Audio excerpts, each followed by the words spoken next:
മസാല റൈസാണ്. ഒരു ചെറിയ പീസ് ബട്ടറിൽ ചെറുതായി കട്ട് ചെയ്ത ക്യാരറ്റും സ്പ്രിംഗ് ഓണിയനും ഒന്ന് വഴറ്റി ഒരു 2-3 തക്കാളിയും ഇഞ്ചി പച്ചമുളക് വെളുത്തുള്ളിയൊക്കെ പേസ്റ്റാക്കി എടുത്ത് എല്ലാം കൂടി ഒന്ന് വഴറ്റി അല്പം ക്യാപ്സിക്കം ചേർക്കുന്നുണ്ട്. ആവശ്യത്തിനുള്ള ഉപ്പും ഗരം മസാലപ്പൊടിയും 1 സ്പൂണ് മുളക് പൊടിയും മഞ്ഞൾപ്പൊടിയും ചേർത്ത് ഒന്ന് വഴറ്റി മാറ്റി വെക്കുക. സൈഡായിട്ട് ഞാൻ ചിക്കനാണ് ഉണ്ടാക്കുന്നത്. സ്ക്വയർ ടൈപ്പിൽ കട്ട് ചെയ്ത ചുവന്നുള്ളിയും ക്യാരറ്റും എല്ലാ മസാലപ്പൊടികളും ചേർത്ത് അല്പം വെള്ളം ചേർത്ത് ഒന്ന് വേവിച്ചെടുക്കുക.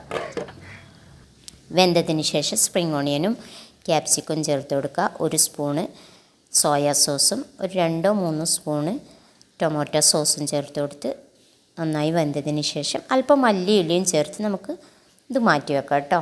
നേരത്തെ വേവിച്ച് വെച്ച റൈസ് ഉണ്ടായിരുന്നു. ആ റൈസ് മസാലയിൽ ചേർത്ത് എല്ലാം കൂടി ഒന്ന് യോജിപ്പിച്ചെടുക്കാം. മസാല റൈസ് നല്ല ടേസ്റ്റാണ്. എല്ലാവരും ഒന്ന് ട്രൈ ചെയ്ത് നോക്കിക്കോളൂ. എന്നും ബിരിയാണിയൊക്കെ കഴിച്ച് മടക്കുമ്പോൾ നമുക്കിങ്ങനെ ഉണ്ടാക്കിയെടുക്കാം കേട്ടോ. അല്പം മല്ലിയിലൊക്കെ ചേർത്ത് ഞാൻ മുന്നേ മസാല റൈസ് കാണിച്ചിട്ടുണ്ട്. അതെല്ലാം അരച്ചെടുത്തിട്ട് റൈസ് അതിൽ തന്നെ വേവിക്കുന്ന രീതിയിലാണ് ഞാൻ മുന്നേ കാണിച്ചിട്ടുള്ളത്. അതാണ് ഇതിനേക്കാളും ടേസ്റ്റ് കേട്ടോ.